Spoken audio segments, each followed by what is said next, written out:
એ શા માટે કરેલું છે?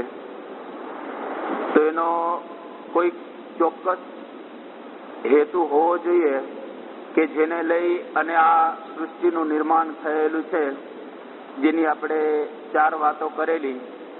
એક તો આ જીવો છે વિષયોનો ઉપભોગ કરી શકે એટલા માટે આ સૃષ્ટિનું નિર્માણ કરે છે.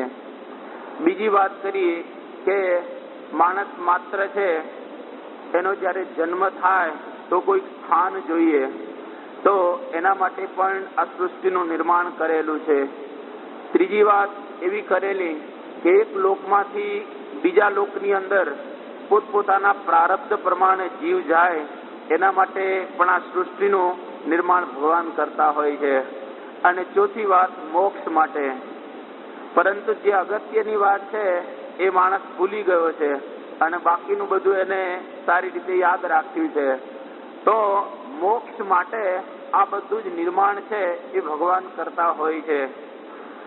તો આ સૃષ્ટિ જે ભગવાને બનાવી એનો હેતુ તો આટલો થયો, પરંતુ સાથે સાથે શાસ્ત્રોની અંદર જે ઉત્પત્તિની કથા ઘણી વખત બહુ આવે છે.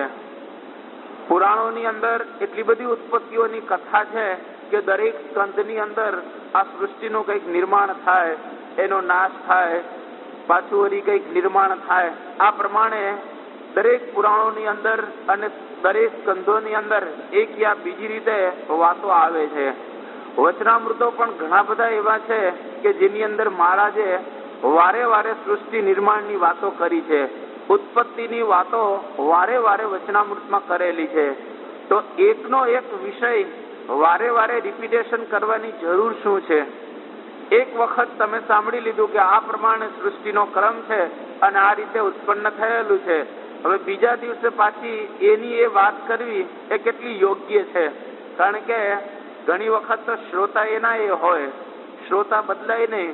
મહારાજ જયારે ગઢડામાં વિરાજમાન હોય તો સ્વાભાવિક રીતે કઈ દરરોજ છે એ બદલાય નહીં શ્રોતાઓ, અમુક તો લગભગ એના એ હોય છે.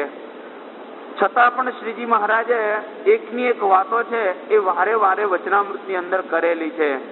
તો એનો અર્થ એટલો જ કે એકની એક વાત જયારે વારે વારે આપણે સાંભળીએ તો એના દ્વારા આપણા મગજની અંદર એ વસ્તુ સ્થિર થાય. આમ જોવામાં આવે તો દુનિયામાં કશું નવું નથી. એક જ દિવસનું કામ છે.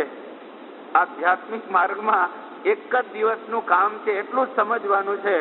પરંતુ બાકીનો બધો છે એનો વિસ્તાર છે. અને જે બીજા શબ્દોમાં કહીએ તો અડધા શ્લોકમાં સમજવાનું છે, બાકી બધો જ એનો વિસ્તાર સમજવાનો. એ આપણે નથી કહેતા, શંકરાચાર્ય જેવા મહાન વિદ્વાન કહે છે કે શ્લોકાર્ધેન પ્રવક્ષ્યામી. અડધા શ્લોકમાં તમને કહું છું, શ્લોકાર્ધેન પ્રવક્ષ્યામી યદુક્તમ ગ્રંથ કોટિભિઃ. કરોડો ગ્રંથમાં જે વાતો કરવામાં આવેલી છે એ વાત હું તમને અડધા શ્લોકમાં કહું છું. એટલે કે 16 ને 16 32 અક્ષરમાં આ વાત શંકરાચાર્ય કહે છે કે બ્રહ્મ સત્યમ જગન મિથ્યા જીવો બ્રહ્મૈવ ના પરઃ. બસ આટલું સમજવાનું છે કે બ્રહ્મ સત્યમ એટલે કે ભગવાન પુરુષોત્તમ નારાયણ સત્ય છે અને જગન મિથ્યા આપણે આપણા તત્વજ્ઞાન પ્રમાણે મિથ્યા ન લેતા નાશવંત, કે જગત નાશવંત છે. અને આ જીવ છે એ જીવ બ્રહ્મનો અંશ છે. અંશની વ્યાખ્યા મહારાજે મધ્યના 8માં કહેલી છે કે માયામાં ન લોપાય એ ભગવાનનો અંશ કહેવાય. એટલે કે જીવ છે એ બ્રહ્મ જ છે, પરંતુ એ માયાના લઈને ભૂલી ગયો છે. આટલું જ ખાલી સમજવાનું છે અડધા શ્લોકમાં. એમાં પારાયણો ચાલશે આખો મહિનો. સવારે 365 દિવસ સવારની દરરોજની કથા, સાંજની પાછી કથા જુદી, શિબિરો પાછી જુદી, અને બાપા આવ્યા હોય ત્યારે કાર્યક્રમો જુદા, સદગુરુ સંતો આવ્યા હોય ત્યારે પણ વિશિષ્ટ કથાઓ છે એ બધી જુદી. આટલી વસ્તુ સમજવા માટે આખી જિંદગી ઓછી પડે છે. તો પણ માણસ જે છેલ્લે જયારે અહીંયા આગળથી જાય તો બધા કઈ જ્ઞાન પ્રાપ્ત કરીને જતા નથી, બધા કઈ એવી સ્થિતિ પ્રાપ્ત કરીને જતા નથી, બધા કઈ ભગવાનનો સાક્ષાત્કાર કરી અને આ લોકમાંથી વિદાય લેતા નથી. પરંતુ ગણ્યા ગાંઠ્યા આ માંગડીને વેઢે ગણી શકાય એટલા જ જીવો છે આ લોકમાંથી વિદાય લે ત્યારે સાક્ષાત્કાર કરીને જાય છે. બાકી બધા જ આવે, વિષયનો ઉપભોગ કરી અને ખાઈ પી આનંદ કરી પાછા જાય, પાછા ચક્કરમાં એ ફર્યા રાખે. એટલા માટે ભગવાન શ્રી કૃષ્ણે ગીતાની અંદર બહુ સુંદર વાત કરી છે કે મનુષ્યાણામ સહસ્રેષુ, હજારો મનુષ્યમાં કોઈક જ એવો માણસ હોય, કશ્ચિત શબ્દ સુંદર વાપરે છે કે કશ્ચિત યતતિ સિદ્ધે, સિદ્ધિ કંઈક મેળવવી છે એના માટે પ્રયત્ન કરતો હોય. હજારો માણસોમાં કોઈક જ એવો મળે કે કંઈક સિદ્ધિ મેળવવી છે એના માટે પ્રયત્ન કરતા હોય. સંપત્તિ મેળવવા માટે બધા પ્રયત્ન કરે, પરંતુ આધ્યાત્મિક સિદ્ધિ પ્રાપ્ત કરવી છે એના માટે પ્રયત્ન કરનારા કશ્ચિત કોઈક જ એક હજારોમાં. અને આવા હજારોમાંથી જે સિલેક્ટ થયેલા હોય સિદ્ધો જ, બીજી કોઈ વાત એ આ ઈચ્છા ન રાખે એવા ફક્ત સિદ્ધોને જ ભેગા કરેલા હોય, એમાંથી યતતામ અપી સિદ્ધાનામ, એ બધા સિદ્ધો આધ્યાત્મિક માર્ગે પ્રયત્ન કરે કે અમારે કંઈક ભગવાનને મેળવવા છે, અમારે કંઈક પ્રાપ્ત કરવું છે. એવા સિદ્ધોમાંથી કશ્ચિત અર્થાત કોઈ એક સિદ્ધ છે એ ભગવાનને તત્વે કરીને ઓળખી શકે કે પામી શકે. કેટલો આધ્યાત્મિક માર્ગ અઘરો છે એ આપણને ખ્યાલ આવે કે કશ્ચિત મામ વેત્તિ તત્વતઃ, હું જેવો છું એવો ભગવાન કે જાણી શકે.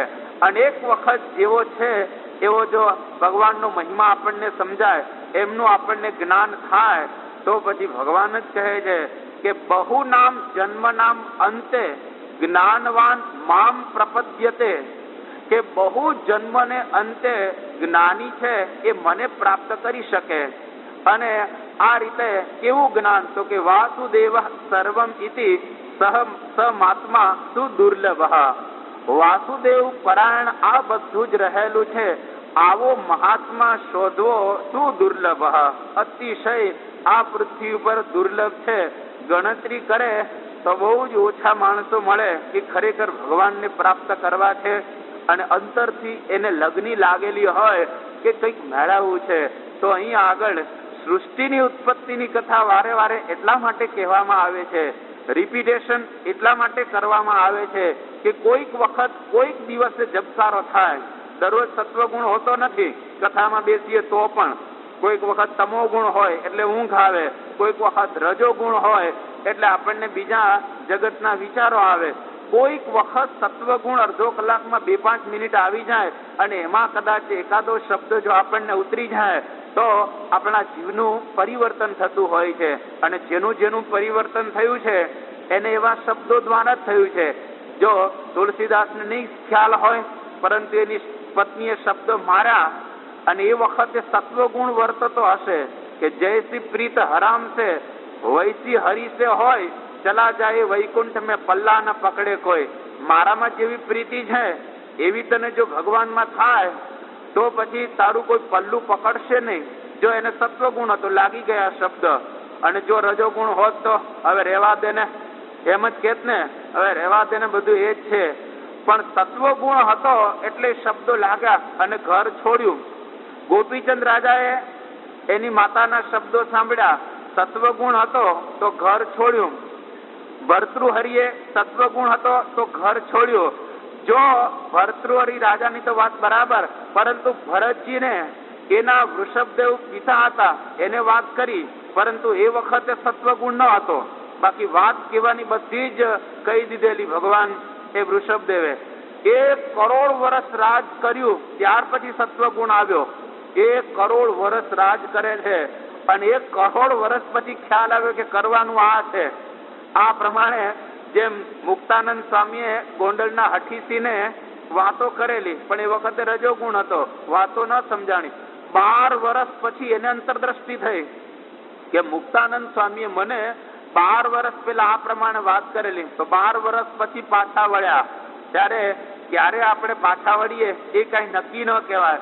અને ભરતજી છે કરોડ વર્ષ પછી જયારે રાજ છોડે છે એ વખતે પિતાનો એક શ્લોક એને યાદ રહ્યો, બાકીનું યાદ ન રહ્યું. પાછું આશ્ચર્યની વાત કહેવાય કે આખું રાજ કરે છે, બધું જ બરાબર છે, ભગવાન ભજવા માટે જંગલમાં જાય છે અને આટલું બધું હોવા છતાં એક જ ખાલી શ્લોક યાદ રહ્યો, બાકીનું બધું ભૂલી ગયા. પિતાએ કહેલી વાતો કે તપો દિવ્યમ પુત્ર કાયેન તત્વમ શુદ્ધેદ યસ્માત બ્રહ્મ સૌખ્યમ ત્વનંતમ, કે અનંતમ બ્રહ્મ સૌખ્યમ અર્થાત બ્રહ્મનું જો તારે અનંત સુખ પ્રાપ્ત કરવું હોય તો તપો દિવ્યમ, આ કાયાએ કરીને તપ કરવું જોઈએ. બસ આટલું યાદ રહ્યું. પણ તરત પછી જ શ્લોક બોલે છે કે મહત સેવામ દ્વાર માહુ વિમુક્તે હે, કે તારે જો મુક્તિ કરવી હોય તો મહત સેવામ, મોટા કોઈ પુરુષ હોય એની સેવા કરજે, એનો સમાગમ કરજે.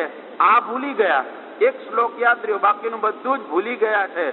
અને જો એમને આ બીજો શ્લોક યાદ રાખ્યો હોત તો મૃગની અંદર બંધાત નહીં. આખું રાજ છોડ્યું, એક મૃગની અંદર બંધાઈ ગયા. કેટલા બુદ્ધિશાળી તો હશે ને, કરોડ વર્ષ સુધી રાજ કરે, કઈ એમને તો રાજ નહીં થયું હોય ને. આપણા કરતા તો બુદ્ધિશાળી હશે, ચોક્કસ છે. આપણે ઘરે માન ચલાવી શકીએ છીએ, તો એ તો રાજ ચલાવતા હતા અને ભગવાનના દીકરા હતા. એ કોઈ ઓર્ડિનરી નહોતા. ભગવાનનો દીકરો હોય, રાજ ચલાવતો હોય, ભગવાન ભજવા માટે સ્પેશિયલ જંગલની અંદર જાય છે, અને છતાંય જો એ મૃગની અંદર બંધાઈ જતા હોય તો આપણે તો વિચાર કરવાનો કે આપણે એવું કઈ છે નહીં, યા કઈ કર્યો નથી. એટલા માટે તુલસીદાસજી કહ્યું, એક મૃગ કે કારણે ભરત ધરી તીન દેહ, તુલસી ઉનકી કૌન ગતિ, ઘટ ઘટ કરત સ્નેહ. જો એક મૃગ માટે 3 જન્મ ધરવા પડ્યા તો આપણે વિચાર કરવો કે કેટલા મૃગલાની અંદર આપણે બંધાયેલા છીએ. આપણે કેટલા મૃગની અંદર બંધાયેલા છીએ. એ દરેકે પોતપોતાની રીતે પાછી વૃત્તિ વાળી અને વિચાર કરીએ તો આપણને ખ્યાલ આવે. તો અહીં આગળ જે સૃષ્ટિની ઉત્પત્તિની કથા છે, ઉપનિષદની અંદર જે બતાવી છે એવી જ સૃષ્ટિની ઉત્પત્તિની કથા શ્રીજી મહારાજ બતાવે છે કે જેના દ્વારા મનુષ્ય પાછો વળે. કે આ તો નાશવંત છે, જે જગતમાં આપણે રહીએ છીએ એ તો ઉત્પન્ન થાય છે અને પાછું નાશ પામે છે. તો એનો મતલબ એવો થયો કે એવી કોઈ જગ્યા શોધવી કે જ્યાં ઉત્પત્તિ ન હોય અને જ્યાં નાશ પણ ન હોય, હંમેશને માટે આપણે સ્થિર થઈ શકીએ એવી કોઈ જગ્યા શોધવી જોઈએ. આ વારે વારે સાંભળીએ એટલે આપણને એનો ખ્યાલ આવે. અહીં આગળ એ ઉત્પત્તિની કથા કહેતા કહે છે કે તપસા જીયતે બ્રહ્મા તતોન્નમ અભિજાયતે, અન્નાત પ્રાણો મનઃ સત્યમ લોકા કર્મ સુચામૃતમ. કે તપસા જીયતે બ્રહ્મા તતો અન્નમ અભિજાયતે, કે મનુષ્ય જેમ તપશ્ચર્યા કરે છે એ ખોરાક ન ખાય એટલે તપ કહેવાય, અને ઇન્દ્રિયોની વૃત્તિને પાછી વાળે એ પણ તપ કહેવાય. તો ભગવાન માટે કયું તપ છે? અહીંયા આગળ કહે છે કે ભગવાન આ સૃષ્ટિની ઉત્પત્તિ કરવાનો સંકલ્પ કરે એ ભગવાન માટે તપ છે. તો કારણ કે પોતાનું એ અખંડ સુખ લઈ રહેલા છે, અનંત જીવોને માટે આવી એક સૃષ્ટિ બનાવવાની છે, એ ભગવાન માટેનું તપ કહેવાય. અને સૌથી પહેલા ભગવાન છે આ લોકને ઉત્પન્ન કરે, કેતા આ બ્રહ્માંડને ઉત્પન્ન કરે છે, અને બ્રહ્માંડની અંદર રહેલા જીવો માટેની વ્યવસ્થા કરવા ભગવાન અન્ન ઉત્પન્ન કરે, અન્ન પછી પ્રાણ ઉત્પન્ન કરે, પ્રાણ પછી મન ઉત્પન્ન કરે, મન પછી માણસની અંદર સત્ય આવે એના માટે પણ ભગવાન સંકલ્પ કરે, અને માણસ વિવિધ પ્રકારની ક્રિયાઓ કરી શકે એના માટે ઇન્દ્રિયો અને આ બધું ભગવાન જે ઉત્પન્ન કરે છે. આ પ્રમાણે અહીંયા આગળ ક્રમ બતાવ્યો છે. ત્યાર પછી વાત કરે છે કે ભગવાને આ પ્રમાણે 4 વસ્તુ ઉત્પન્ન કરી. એક તો જીવ છે માયાના ગર્ભની અંદર હતો, ત્યાંથી ખેંચ્યો, કે હવે લોકમાં એને પોતપોતાના કર્મ પ્રમાણે સ્થાન આપ્યું. એટલે ભોગતા, ભોગ્ય, ભોગ સ્થાન અને ભોગ સાધન, આ 4 વસ્તુ એ જીવને જોઈએ તો એના દ્વારા એ કાર્ય કરી શકે. એટલે જીવ જે માયાના ગર્ભમાં હતો એના માટે ભોગ્ય એટલે 5 વિષયો ભગવાને બનાવ્યા. શબ્દ, સ્પર્શ, રૂપ, રસ અને ગંધ, આ 5 વિષયો છે એ ભગવાને બનાવ્યા. અને સાથે સાથે વાત પણ કરી કે આ 5 વિષયો છે એ હું બનાવું છું, પરંતુ વિષયોની અંદર ન ફસાતો. આ શરીર છે એટલે તારે જોવું તો પડશે જ, આ શરીર છે એટલે તારે ખાવું તો પડશે જ, આ શરીર છે એટલે સાંભળવું તો પડશે જ, આ શરીર છે એટલે ક્રિયા તો કરવી જ પડશે, પરંતુ પાંચેય વિષયોની અંદર બંધાવાનું નહીં. આ ભગવાને સાથે સાથે કહો, પણ માણસ એક વાક્ય ભૂલી ગયો અને બીજું એને યાદ રાખ્યો, એટલે વિષયોની અંદર બંધાય છે અને ખાવું પીવું મોજ મજા કરવી એની અંદર જ આખું જીવન છે એનું વ્યતીત કરી નાખે. પરંતુ વિષયથી વિરક્ત થવાની વાત ભગવાને સાથે સાથે જ કરેલી છે, એ એને યાદ ન રાખી, એટલે અડધું જ યાદ રાખે છે. એટલે જ આ બધા પ્રશ્નો છે એ ઉત્પન્ન થતા હોય છે. એટલે ભગવાને પંચ વિષયો બનાવ્યા, ત્યાર પછી આ લોક બનાવ્યો, કારણ કે હરવા ફરવા જોઈએ ને, એટલા માટે આ લોકનું નિર્માણ કર્યું અને સાધનો બનાવ્યા કે જેના દ્વારા આપણે વિષયોનો ઉપભોગ કરી શકીએ. જો આંખ ન બનાવી હોત તો શું જોઈ શકત આપણે? કારણ કે સાધન તો જોઈએ જીવને, એટલે 10 બહારના સાધનો કર્યા અને 4 અંદરના સાધનો. આ 14 સાધનો જીવને આપ્યા કે આ 14 સાધન દ્વારા તું આ રીતે વિષયોનો ઉપભોગ કરજે અને સાથે સાથે મારી આરાધના કરજે. આ બે વસ્તુ 14 સાધનો એ આપીને ભગવાન એને કહી. એટલે બહારની 10 ઇન્દ્રિયો દ્વારા આપણે બહારના વિષયો ભોગવી શકીએ. બહારના વિષયો છે એ અંદર આપણું જે મન છે એની અંદર પડે છે એના સંસ્કારો, મન, બુદ્ધિ, ચિત્ત અને અહંકાર. આ ચારે ચારને અંતઃકરણ કહેવામાં આવે છે. અંતઃ એટલે અંદર, કરણ એટલે સાધન, અંદરના સાધનો. અંદરના સાધનો છે એ કોઈ વસ્તુ છે એ લાવતા નથી, વસ્તુ દ્વારા જીવનું પોષણ કરતા નથી, પરંતુ સંકલ્પ વિકલ્પ દ્વારા આપણે આ જીવને એ વિષયો આપી રહેલા છીએ. અહીં બેઠા હોઈએ તો પણ મનના સંકલ્પ દ્વારા માણસ વિષયનો ઉપભોગ કરી શકે છે. ભલે અહીં જ બેઠો હોય પરંતુ છતાંય એને વિકારો મનમાં ઉત્પન્ન થાય તો વિષયો જ ભોગવી રહ્યો છે. એટલા માટે અંદરના સાધનો દ્વારા અને બહારના સાધનો દ્વારા આ જીવ છે એ વિષયનો ઉપભોગ કરે છે. એટલા માટે ભગવાને આટલું નિર્માણ કર્યું. હવે અહીંયા આગળ આપણા સંપ્રદાય પ્રમાણે સૃષ્ટિની ઉત્પત્તિની કથા અહીં ઉપનિષદ પ્રમાણે જ રહેલી છે. આપણો ઉત્પત્તિ ક્રમ છે એ પણ સમજવા જેવો છે. કેટલા બધા વચનામૃતની અંદર મહારાજે અમુકમાં બહુ સુંદર રીતે રજૂ કરેલો છે, અમુકમાં એ ખાલી બીજ આપેલું છે, અમુક વચનામૃતની અંદર મહારાજે છે એ થોડી થોડી એની વાતો કરેલી છે. ઘણા બધા વચનામૃતોને તમે ભેગા કરો ત્યાર પછી ઉત્પત્તિ ક્રમ છે એ બરાબર સ્પષ્ટ થયો છે.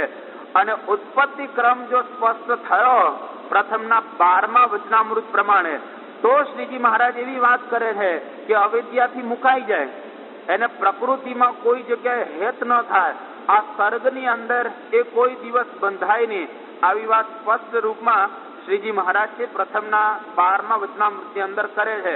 કારણ કે એને જ્ઞાન થઈ ગયું કે આ પ્રમાણે આખી આ સૃષ્ટિ રહેલી છે, એટલે એમાં હવે બંધાવાની જરૂર નથી. તો એ આપણા સંપ્રદાય પ્રમાણે સૃષ્ટિ ક્રમ છે અહીં આગળ આપણે નિરૂપીએ છીએ. કદાચ કોઈને અઘરું પડે તો અહીં પછી મને મળી જજો અને વિશેષ જાણવું હોય તો સૌથી પહેલા આપણે આપણા સંપ્રદાયની અંદર 5 તત્વ છે જે આપણે અવારનવાર વચનામૃતોની અંદર કે સંતોના પ્રવચનમાં એ સાંભળી છે. એક તો જીવ, બીજા ઈશ્વરો, ત્રીજી માયા, ચોથું બ્રહ્મ તત્વ અને 5મું પરબ્રહ્મ. આ 5 તત્વો આપણા સંપ્રદાયની અંદર શ્રીજી મહારાજે તત્વજ્ઞાનની અંદર કહેલા છે. પ્રથમનું 7મું વચનામૃત, મધ્યનું 31મું વચનામૃત, અંત્યનું 36મું વચનામૃત, પ્રથમનું 1લું વચનામૃત, સારંગપુરનું 6ઠું વચનામૃત. આવા ઘણા બધા વચનામૃતોની અંદર શ્રીજી મહારાજે આ 5 તત્વની વાત કરેલી છે. જીવ, ઈશ્વર, માયા, બ્રહ્મ ને પરબ્રહ્મ. માયાની નીચે 2 તત્વ છે, એક તો જીવો અને બીજા ઈશ્વરો. આ માયાની નીચે કહેવાય કે આ બંને તત્વ છે એ માયાની અંદર મોહ પામે છે. આપણને માયામાં મોહ થાય છે એવી જ રીતે ઈશ્વરોને પણ માયાની અંદર મોહ થાય છે. ત્યાર પછી માયાની ઉપરના 2 તત્વ છે, બ્રહ્મ અને પરબ્રહ્મ. એ અનાદિકાળથી માયાથી મુક્ત છે, એને કોઈ દિવસ માયા છે એ સ્પર્શ કરેલી નથી. માયાની અંદરથી એ હંમેશને માટે મુક્ત થયેલા તત્વ છે કે તા અનાદિ અનંત એ પહેલેથી મુક્ત છે અને અનંત કાળ સુધી એ મુક્ત જ રહેવાના છે, આ બ્રહ્મની પરબ્રહ્મ તત્વ. તો આપણા સંપ્રદાયમાં આ 5 તત્વોની વાતો આ પ્રમાણે વચનામૃતમાં કરવામાં આવેલી છે. હવે એમાં 4 તત્વો તો એવા છે કે જેમાં કોઈ પરિવર્તન જ આવતું નથી, એવા ને એવા રહે છે, જેવા છે એવા જ. જીવો જે છે એ એવા ને એવા રહે છે. તો આપણને તરત પ્રશ્ન થાય છે કે માણસમાં પરિવર્તન આવે છે ને, એના વિચારોમાં પરિવર્તન આવે છે, એના શરીરમાં પરિવર્તન આવે છે, એની બુદ્ધિમાં પરિવર્તન આવે છે. તો આ બધામાં પરિવર્તન આવે છે તો એનું શું સમજવું કે જીવો એકના એક તો રહેતા જ નથી. તો જીવોનું જે મૂળ ફોર્મ છે એ તત્વ જેને આપણે જીવ કહીએ, અણુ સ્વરૂપ, એમાં કોઈ પણ પરિવર્તન આવતું નથી. એ લાંબો નથી થતો, એ ટૂંકો નથી થતો, એ પહોળો નથી થતો, એ જાડો નથી થતો. જેવો જીવ છે એ અનાદિકાળથી એવો ને એવો રહેવાનો છે. અક્ષરધામમાં મુક્ત થઈને આપણે જશું તો એવા ને એવા રહેશું. જીવ તત્વમાં કઈ ફેરફાર નહીં થઈ જાય, ફક્ત શરીર બીજું મળશે અક્ષરધામમાં, પણ જીવ તો એનો એ રહેવાનો છે. એટલે જીવો જેવા છે એવા જ રહેવાના છે. ત્યાર પછી બીજું તત્વ છે ઈશ્વર.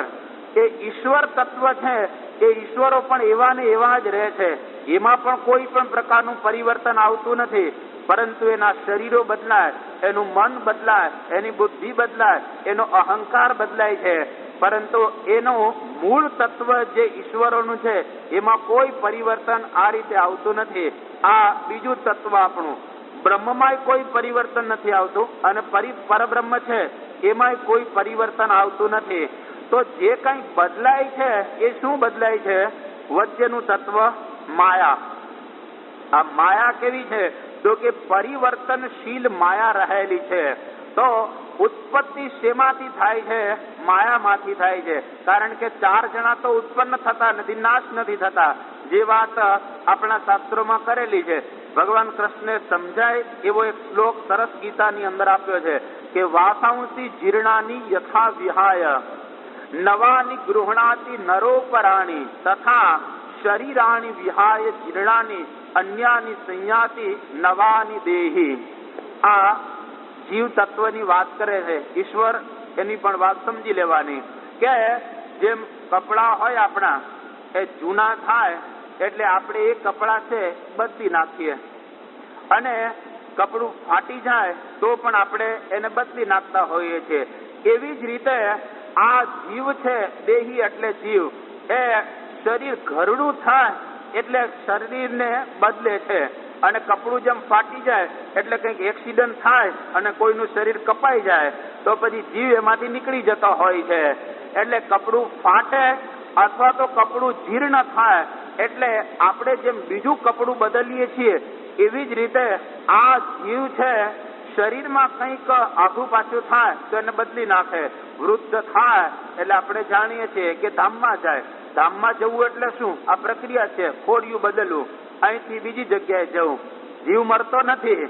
એ ધામમાં જવું એ બહુ સહજ પ્રક્રિયા છે, પરંતુ આપણે આ લોક છોડવો પડે છે એટલે દુઃખ થાય છે.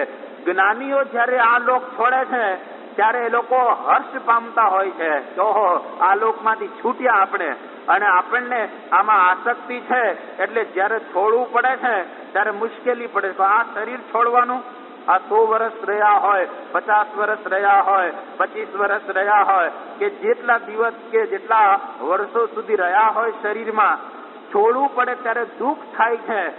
પરંતુ જ્ઞાનીઓ હોય એ આનંદ પામે કે ઓહો, આપણો જીવ તો એ અનાદિનો છે, ફક્ત ખાલી ખોડિયું જ બદલવાનું છે, આ આપણને શરીર પ્રાપ્ત થયું, હવે બીજું શરીર મળશે, એમ કરીને તેમાં જતા રહે.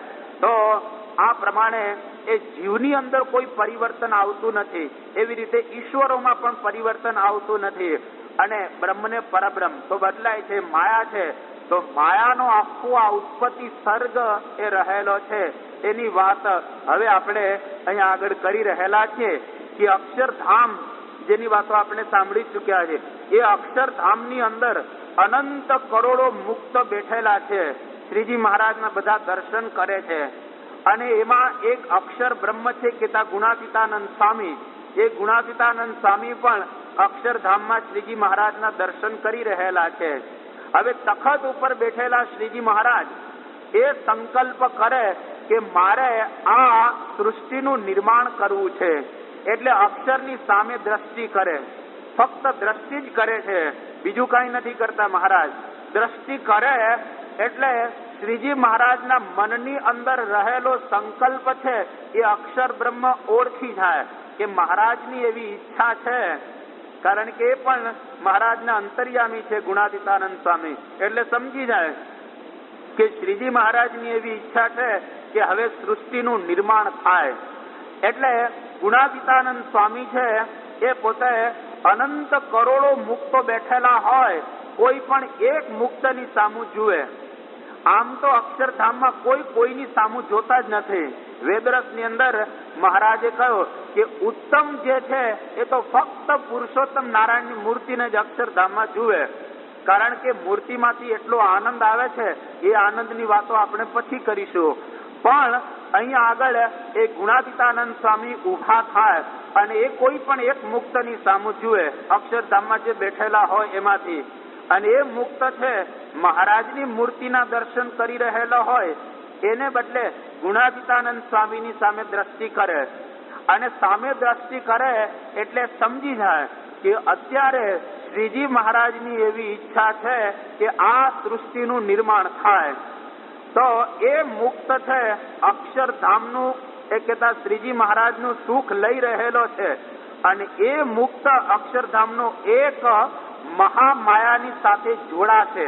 હવે મહામાયા એટલે શું? એના ત્રણ પર્યાય છે.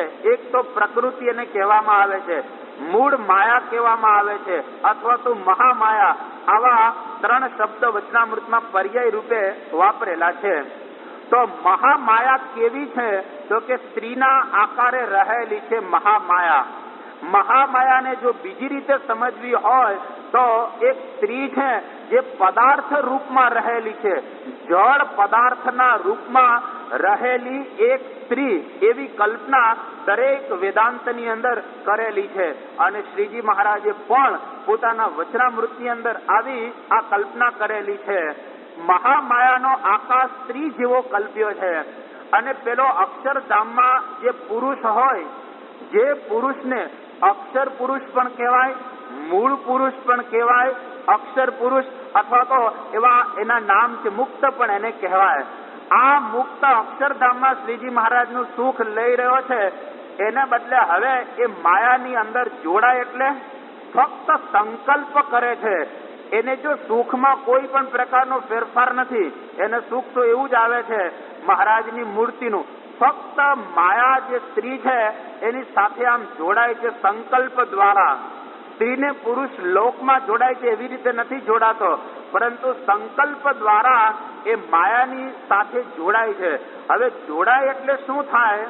તો કે માયા એની અંદર ક્ષોભ ઉત્પન્ન થાય. એટલે કે ત્રણ ગુણો હોય, સત્વગુણ, રજોગુણ અને આ તમોગુણ. આ ત્રણ ગુણની બનેલી માયા છે સ્ત્રીના આકારની. હવે માયાની અંદર ખળભળાટ ઉત્પન્ન થાય. ખળભળાટ થાય એને ક્ષોભ કહેવામાં વચનામૃતમાં આવે છે. તો એ માયાની અંદરથી એક જોડલું ઉત્પન્ન થાય છે. જો ઉત્પત્તિ, હવે આ ઉત્પત્તિ થઈ, એક જોડલું ઉત્પન્ન થયો. એવા કેટલા જોડલા ઉત્પન્ન થાય છે કે કરોડો ને અનંત જોડલા ઉત્પન્ન થાય છે. એ પુરુષ અને પેલી મહામાયા જોડાઈ તો એમાંથી અનંત પ્રધાન પુરુષના જોડલા ઉત્પન્ન થયા. પ્રધાન એટલે પાછી નિમ્ન માયા, એમાંથી નિમ્ન કક્ષાની માયા. અને પેલો એક પુરુષ, જે પુરુષ ઈશ્વર છે, માયાના ગર્ભમાં હતો, ત્યાંથી એ આવ્યો અને એ આ નિમ્ન માયાની જોડે જોડાયેલો છે. એટલે પ્રધાન પુરુષના અનંત જોડલા છે ઉત્પન્ન થયા. શેમાંથી ઉત્પન્ન આ જોડલા થયા? તો કે અક્ષરધામનું મુક્ત અને પેલી મહામાયા, એ બે સંકલ્પથી જોડાણા. તો એના દ્વારા પ્રધાન પુરુષના અનંત કરોડો જોડલા છે ઉત્પન્ન થયા. અને એ એક આ જોડામાંથી કદાચ એક જોડકામાંથી એક વિરાટ પુરુષ ઉત્પન્ન થયો. એક જોડકામાંથી એક વિરાટ પુરુષ, બીજા જોડકામાંથી બીજો વિરાટ પુરુષ, ત્રીજા જોડકામાંથી ત્રીજો વિરાટ પુરુષ છે. એવી રીતે આ ઉત્પન્ન થવાનું છે. પરંતુ આ એક જે પ્રધાન પુરુષ ઉત્પન્ન થયા એમાંથી એક તત્વ બને છે. આ બે સ્ત્રી અને પુરુષ ત્યાં પણ માનસ સૃષ્ટિ છે. આટલો ભાગ થોડો અઘરો છે કે મૂળ પુરુષ કહેતા અક્ષરધામનો મુક્ત અને મહામાયા એ બે જોડાણા, એમાંથી પ્રધાન પુરુષના ઘણા બધા જોડકાઓ ઉત્પન્ન થયા અને આ બધા જોડકામાંથી એક જોડકું લેવાનું અને એમાંથી મહત તત્વ ઉત્પન્ન થયું. મહત તત્વ, મહત એટલે મોટું, તત્વ એટલે તત્વ, એક મોટું તત્વ ઉત્પન્ન થયો. બીજા શબ્દોમાં કહીએ તો એક સોલિડ આ પદાર્થ ઉત્પન્ન થયો. એક એવો પદાર્થ ઉત્પન્ન થયો માયામાંથી કે જેમાંથી હવે બધું બનવાનું છે. આ મહત તત્વ છે એ મહત તત્વની અંદર ત્રણ વસ્તુ રહેલી છે. એક સત્વ ગુણ એમાં રહેલો છે, રજો ગુણ એમાં રહેલો છે અને તમો ગુણ એમાં રહેલો છે. કારણ કે આ માયામાંથી જ ઉત્પન્ન એ થયેલું છે. એટલે આ મહત તત્વ એટલે મોટું તત્વ. એ મહત તત્વ અને આપણું ચિત્ત આ બેયને અભેદ છે કે આપણા ચિત્તમાં પણ ત્રણ તત્વ રહેલા છે. એવી રીતે મહત તત્વની અંદર પણ ત્રણ ગુણ રહેલા છે. પ્રથમનું 12મું વચનામૃત. તો આ ચિત્ત અને મહત તત્વને અભેદ કયા છે કે એમાં ભેદ કોઈ પણ પ્રકારનો રહેલો નથી. હવે મોટું એક સોલિડ તત્વ ઉત્પન્ન થયું, એમાંથી ત્રણ પદાર્થો બીજા ઉત્પન્ન થાય છે જેને કહેવામાં આવે છે ત્રણ પ્રકારનો અહંકાર. એક તો સાત્વિક અહંકાર, બીજો રાજસ અહંકાર અને ત્રીજો તામસ અહંકાર. હવે જો ગુણ છૂટા પડી ગયા, માયા જે મૂળ હતી એમાંથી પ્રધાન પુરુષ ઉત્પન્ન થયા, એમાંથી મહતત્વ ઉત્પન્ન થયું અને એમાંથી આ ત્રણ ગુણો છે જુદા પડી ગયા. એક સત્વ ગુણ, બીજો રજો ગુણ અને ત્રીજો તમો ગુણ. આ ત્રણ ગુણો જે ઉત્પન્ન થયા એને ત્રણ પ્રકારનો અહંકાર કહેવામાં આવે છે. સાત્વિક અહંકાર, રાજસ અહંકાર અને તામસ અહંકાર. આ ત્રણ અહંકાર ઉત્પન્ન થયા. હવે એમાંથી આ બધા આપણા જે તત્વો છે એ બનવાના છે. એમાંથી સાત્વિક અહંકાર છે એ સાત્વિક અહંકારનું બીજું નામ વૈકારિક પણ કહેવામાં આવે છે. રાજસ અહંકારનું બીજું નામ તેજસ અહંકાર પણ કહેવામાં આવે છે અને તામસ અહંકારનું બીજું નામ ભૂતાદિ પણ કહેવામાં આવે છે. આ વચનામૃતની અંદર વપરાયેલા બધા શબ્દો છે, વેદાંતની અંદર વપરાયેલા શબ્દો છે, ત્યાર પછી દર્શનોમાં પણ વપરાયેલા આ બધા શબ્દો છે. તો આ ત્રણ પ્રકારનો અહંકાર ઉત્પન્ન થયો. એમાંથી જે સાત્વિક અહંકાર છે એમાંથી શું બને છે કે બે વસ્તુ બને. એક તો આપણું મન તૈયાર થાય. મન બને છે, મન નાશવંત છે, મન માયાનું બનેલું છે. કારણ કે જીવ છે અનાદિનો છે, મન તો નાશ પામે છે.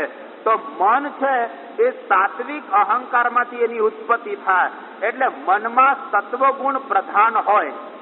ત્યાર પછી આ સાત્વિક અહંકારમાંથી દેવતાઓ બધા છે, ઇન્દ્ર, ચંદ્ર, બ્રહ્મા, બૃહસ્પતિ, આ બધા દેવતાઓ કહેવાય. દેવતાઓના જે શરીરો છે એ શરીર કહેતા એનું મટીરિયલ છે એ આ સાત્વિક અહંકારમાંથી ઉત્પન્ન થાય. આ બે વસ્તુ સાત્વિક અહંકારમાંથી બને. એટલે એ લોકોના શરીરો પવિત્ર કહેવામાં આવે. આપણા કેમ પવિત્ર કહેવામાં નથી આવતા? કારણ કે આપણા શરીરો બધા છે તામસ અહંકારમાંથી અને રાજસમાંથી ઉત્પન્ન થયેલા છે. એટલે તામસ અહંકારમાંથી ઉત્પન્ન થયેલા આપણા શરીરો હોવાને નાતે એટલા પવિત્ર ગણવામાં આવતા નથી. પરંતુ આપણા કરતા દેવોના શરીરોને પવિત્ર ગણવામાં આવે છે. કારણ કે એ શરીરો બધા સાત્વિક અહંકારમાંથી ઉત્પન્ન થયા છે. એટલે સત્વગુણ પ્રધાન એ બધાના શરીરો કહેવાય. એટલે સત્વગુણ, રજોગુણ ને તમોગુણ. એમાં સત્વગુણમાંથી બે વસ્તુ બની.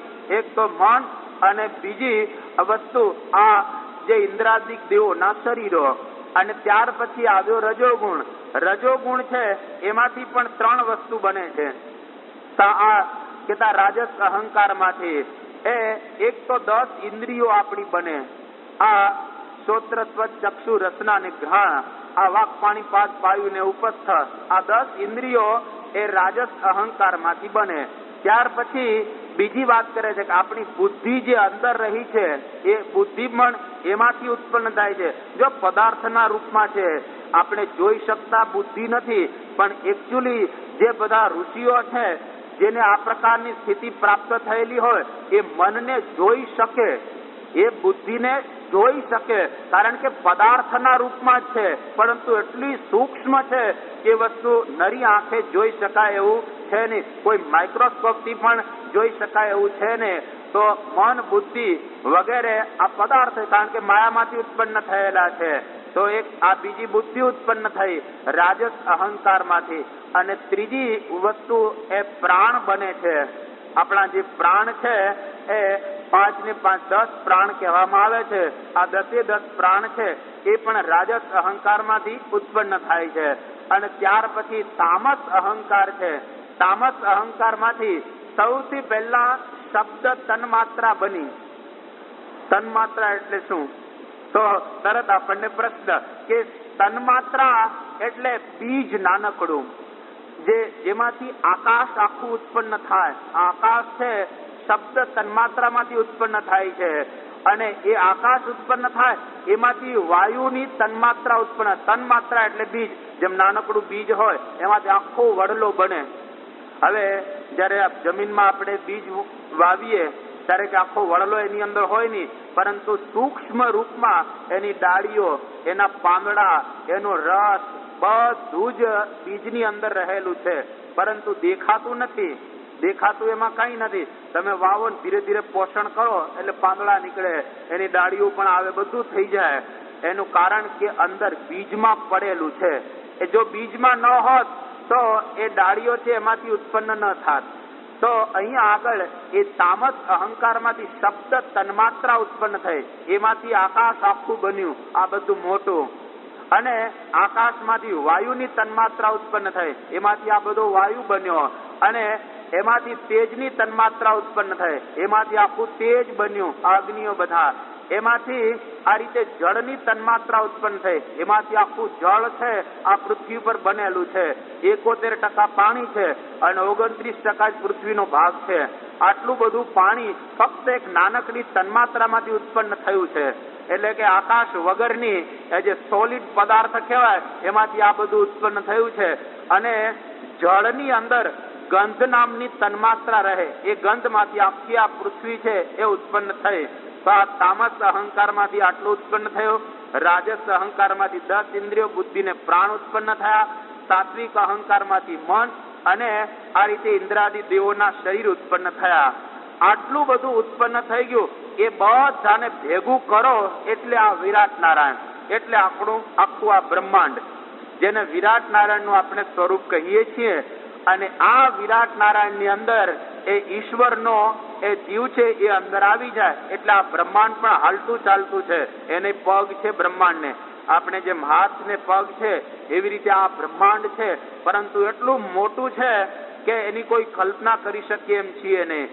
આ બ્રહ્માંડ છે એના જે નાયક કે આ શરીરના નાયક વૈરાટ નારાયણ, એ વૈરાટ નારાયણે સંકલ્પ કર્યો કે હજુ તો ઈશ્વરો ઉત્પન્ન થયેલા છે, હજુ જીવો કોઈ ઉત્પન્ન થયા જ નથી.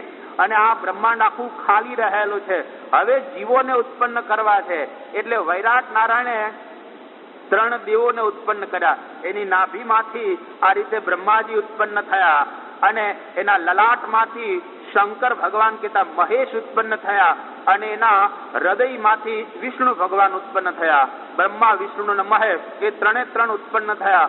અને વૈરાટ નારાયણને કહે છે, વૈરાટ નારાયણ એમને કહે છે કે જો આ તમને 3 ને એટલા માટે ઉત્પન્ન કર્યા છે, એક ઉત્પન્ન કરશે અંદરનું બધું, અને બીજા જણા એનું પોષણ કરવાનું, અને ત્રીજા એનો નાશ કરવાનો. વસ્તી વધી જાય એટલે કાં ભૂકંપ કરવાનો, કાંઈક મકાનો પાડવાના, અથવા વાવાઝોડું લાવવાનું, એ મહેશને કામ સોંપ્યું બધું.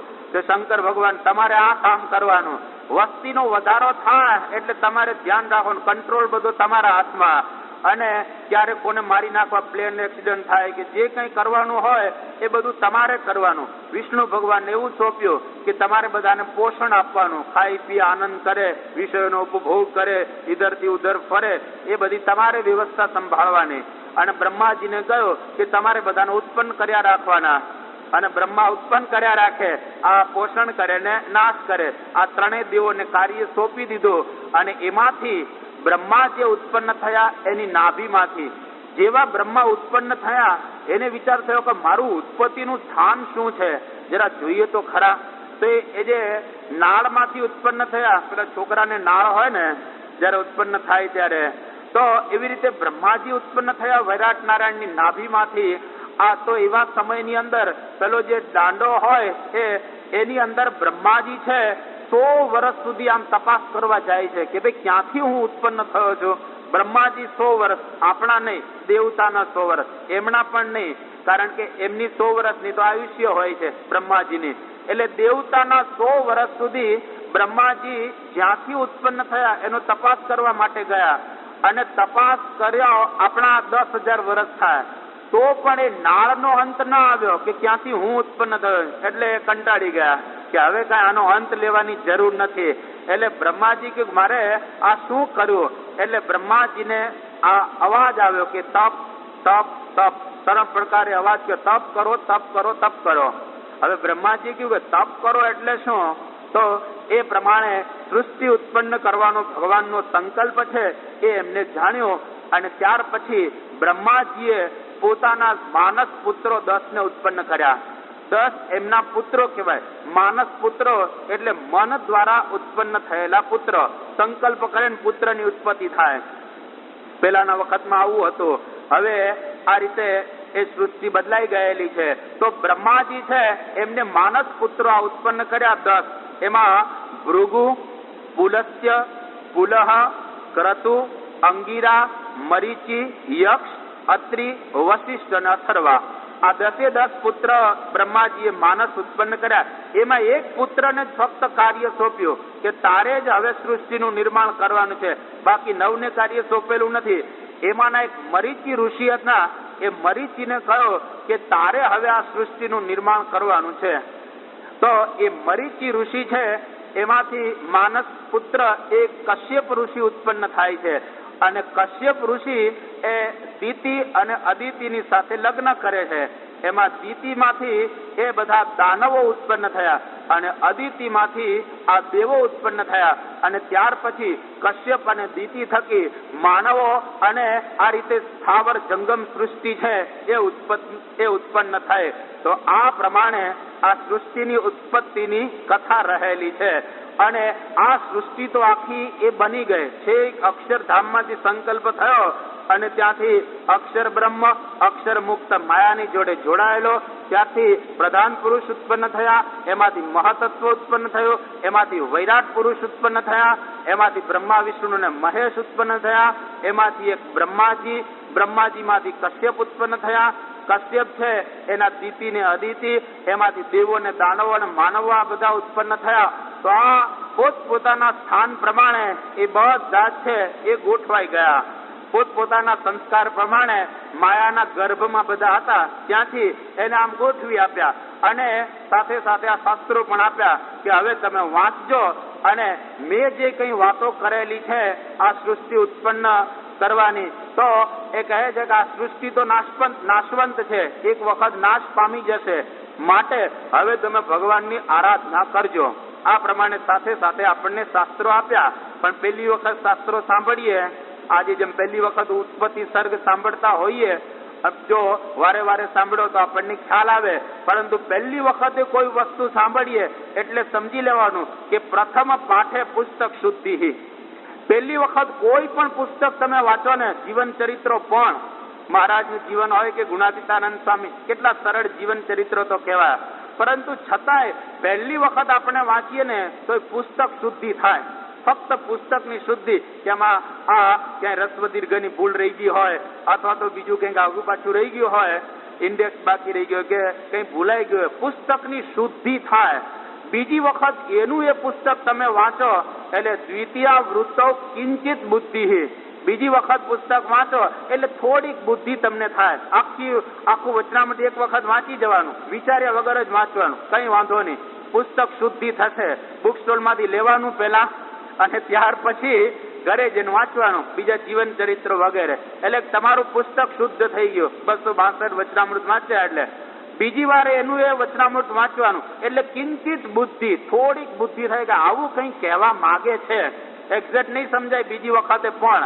અને તૃતીયા વૃત્તો સમ્યક બુદ્ધિ. જો બીજી વખત ધ્યાનથી વાંચ્યું હશે વચનામૃત, તો ત્રીજી વખત છે આપણને સમ્યક બુદ્ધિ થશે. એટલે કોઈ પણ ગ્રંથ છે ને 3 વખત વાંચવો. જીવન ચરિત્રોથી શરૂઆત કરવી, વચનામૃત પછી મહારાજનું જીવન ચરિત્ર, ગુણાતીતાનંદ સ્વામીનું જીવન ચરિત્ર, આ બધા જીવન ચરિત્રો પહેલા 3 વખત વાંચવાના. આ જીવન ચરિત્રો 3 વખત વાંચી લઈએ ત્યાર પછી વચનામૃતનો પ્રારંભ, પેલા ગુણાતીતાનંદ સ્વામીની વાતો 3 વખત વાંચવાની, અને એટલું વંચાઈ જાય ત્યાર પછી વચનામૃતમાં પ્રવેશ કરવાનો. અને કર્યા પછી પહેલી વખત વાંચશો ત્યારે કઈ સમજાશે નહીં. 3 વખત વચનામૃત સાંભળશો કે સમજશો ત્યારે સમજાશે. આ આટલું અઘરું જ્ઞાન છે એ શ્રીજી મહારાજે આપ્યું છે. કારણ કે આધ્યાત્મિક માર્ગે ચાલવાનું છે, સમજીને ચાલવાનું છે. એમણે મૂઢપણાથી જો જોડાઈ જઈએ તો કોઈ વાંધો નથી, તો પછી એને વચનામૃત ન વાંચે તોય ચાલે. જો ભરવાડે એને ક્યાં